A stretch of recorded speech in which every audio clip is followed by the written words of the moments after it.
Bon, je l'ai. Bon, je suis philosophe, je fais, je dis je m'occupe de la philosophie depuis, bon, que, on dit que 20 ans, plus ou moins. Mais je suis tombé à l'intérêt des mathématiques il y a 5 ans ou 6 ans, ou 7, je pense. Et alors, c'est la relation entre métaphysique et mathématiques. Alors, je voudrais commencer avec une citation de Lovier. Bon, vous les connaissez. Bon, je crois que la citation aussi, mais bon, c'est ma traduction, pardon, mon français, c'est un peu, bon, il y a des années que je ne le dis pas, mais bon, alors un peu de patience. Alors, je lis ma traduction de Lovier.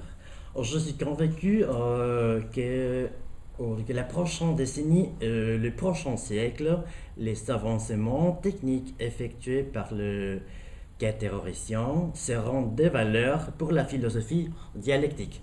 Bon, la philosophie dialectique, pas pour toute la philosophie, au moins la philosophie dialectique, je crois qu'il pense à Hegel. Hein. Alors, non, il a écrit sur lui. Alors, en tant qu'ils prêteront une forme précise avec des modèles en mathématiques raisonnés aux anciennes distinctions philosophiques comme, il donne des exemples, le général versus le particulier, l'objectif, le subjectif, l'être et le devenir, l'espace, la quantité, l'égalité, la différence, les quantitatifs, etc. Alors ce sont des concepts philosophiques et ce sont les concepts, des concepts avec lesquels Hegel a travaillé. Spécialement dans la logique, la science et la logique. On verra que la logique philosophie n'a presque rien à voir d'un coup avec les mathématiques. On verra si ça marche. Mais bon, en retour, l'attention explicite des mathématiciens à ces questions philosophiques, c'est nécessaire pour atteindre le but de faire les mathématiques, selon Lovier, plus apprenable, learnable et utile. Bien sûr, ça exige que les philosophes apprennent mathématiques et que les mathématiciens apprennent la philosophie. Qu'est-ce que ça veut dire? Alors, je ne comprends pas ce que je regarde. Alors, aucune idée. Mais qu'est-ce que ça veut dire? C'est la question, c'est la vraie question. Apprendre des autres.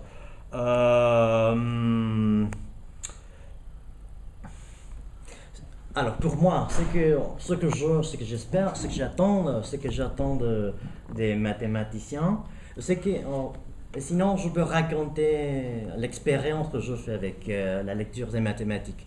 Superficielle si vous voulez, mais pour moi, quand je lis des mathématiques, je m'entretiens avec des mathématiciens. Je trouve une source pour, je dirais, déclencher des concepts philosophiques accorde à une imagination théorique, si l'on veut, dans le cadre d'un système de... Ça m'intéresse, un système de la multiplicité. On dirait, selon Badiou, on peut penser la multiplicité, bon, j'ai vu les logiques du monde dans le livre de Badiou, mais la question c'est peut-on penser la multiplicité ou non? Peut-on faire un système de la multiplicité? Ça c'est la question, une des questions les plus importantes de la philosophie contemporaine. Alors, mais auquel fond? Mais pourquoi? Bon. Alors c'est Heidegger, il y a beaucoup de philosophes qui ont dit que la philosophie est morte. Voilà. La philosophie est morte parce que la multiplicité, et la différence, et les néants, et l'existence, ils ne peuvent être pensés. Bon.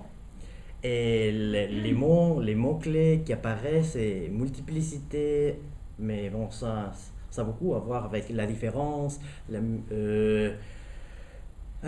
néants, la différence entre les troncs et les néants. Bon, alors, on dit, voilà ce que Badiou a écrit dans son manifeste pour la philosophie. Beaucoup de philosophes ont dit, la philosophie ne marche plus, il faut donner...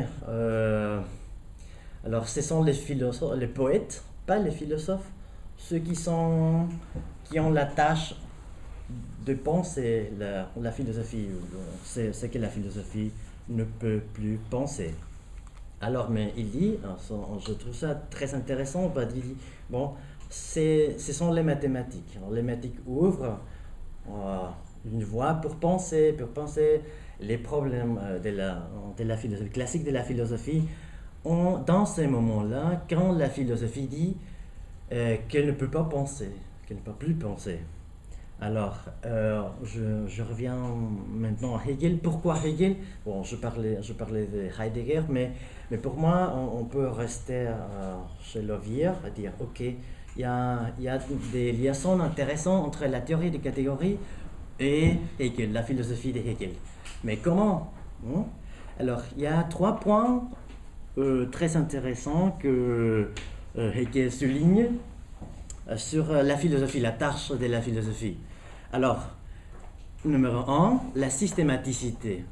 Si on dit la science de la logique, on trouve la dialectique, on trouve les oppositions, on trouve les transits entre les différents concepts. Ça, c'est la systématicité en général. Il faut trouver un système, une façon de penser systématiquement dans la philosophie. Et voilà ce que Badiou veut faire aussi. Numéro 2, c'est la dimension historique. Hystérique aussi, mais historique. Alors, depuis Hegel, on ne peut pas penser philosophiquement sans l'histoire. Et je pense que c'est problématique quand on s'entretient avec des mathématiciens. On commence avec Aristote et on parle de Descartes et on parle. Bon, ça c'est très courant parmi les philosophes. Et tous les philosophes du XXe siècle commencent avec Platon et après puis Aristote et le Moyen Âge et la modernité. Et il s'agit toujours d'arriver historiquement à notre temps. J'arrive au 3e point.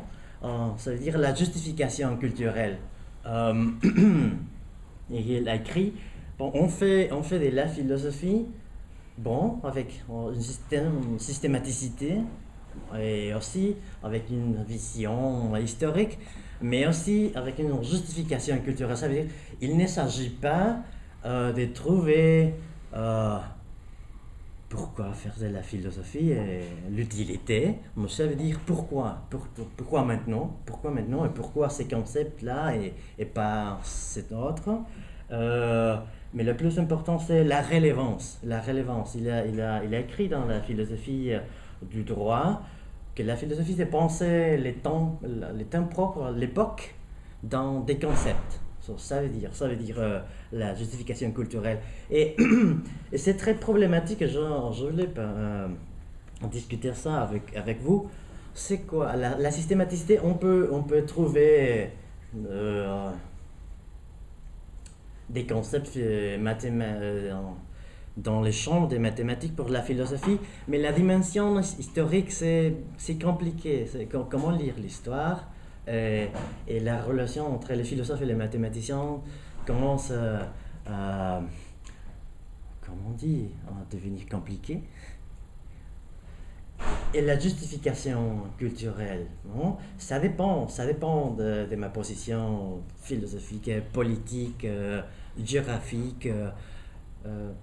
Ça veut dire la philosophie a une relation très forte avec la propre histoire et la localisation. Mais bon, on trouve des concepts intéressants, localisation, temporalité et la traduction, le problème de la traduction et les transits entre des différents domaines. Alors, c'est dont on a besoin, à mon avis. Alors, numéro 1, savoir que la philosophie ne se reconnaît pas dans la philosophie des maths. Quand je lis et quand d'autres philosophes lisent la philosophie des mathématiques, ils pensent, bon, voilà la mathématique, mais je ne trouve pas Platon et Aristote et la question des lettres et l'existence et la mort et la temporalité. C'est très difficile pour moi et pour d'autres de lire des philosophies des maths parce que on ne trouve pas, on ne se trouve pas. Hein. Mais il faut aussi reconnaître bon, la philosophie, c'est surtout, bon, c'est discutable, peut-être, et on va dire que c'est pas vrai, mais la philosophie a beaucoup à voir avec la question de l'être. La question de l'être en général, et la différence ontologique, les devenirs, etc. Et bon, les mathématiques ont beaucoup de concepts pour parler de ça, mais la relation n'est pas directe. On peut interpréter les concepts de la mathématique de plusieurs manières. Alors, c'est donc besoin volonté d'apprendre un autre langage, mais pas pour devenir maître de ça, mais pour déclencher des concepts d'une façon systématique. Alors, l'autre point, c'est la volonté de plasticité. Bon, si on ne travaille pas avec des métaphores, et on ne développe pas un raisonnement plastique, on ne peut rien faire. Ça veut dire, bon, on a la peur de que on devient pas exact ou un peu flou. Si on n'est pas dans les champs philosophiques strictement ou des mathématiques. Mais sans ces points métaphoriques, je pense qu'il n'y a aucune rencontre possible. Et bon, pour se déplacer à l'autre, bon, c'est la question de catégorie, hein? Mais pas appliquée aux objets de la mathématique et non plus et aussi non de la philosophie, mais entre la philosophie et les mathématiques. Hein? Quels sont disons, les fondeurs entre mathématiques et philosophie? Mais bon, je crois qu'on peut penser dans un tiers-monde, pas le Mexique, mais le tiers-monde serait l'époque, la manière de trianguler, peut-on dire, faire un triangle entre les mathématiques et la philosophie.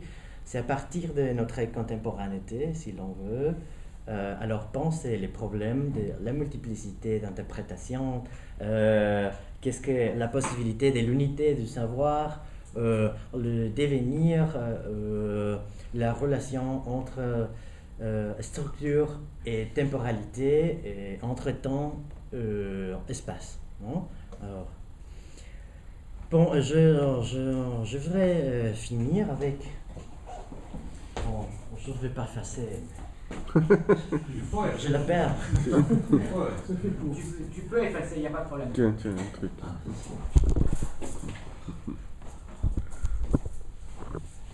Ça semble Comme... important.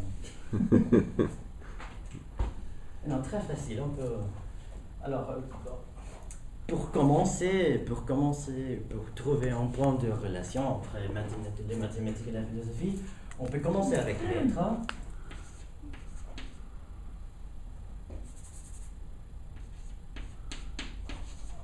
La prédication, c'est très courant, dans la philosophie, mais peut-on penser ces relations, ça, c'est morphisme.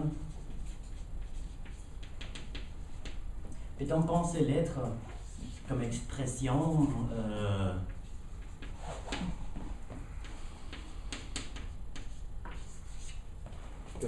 en général?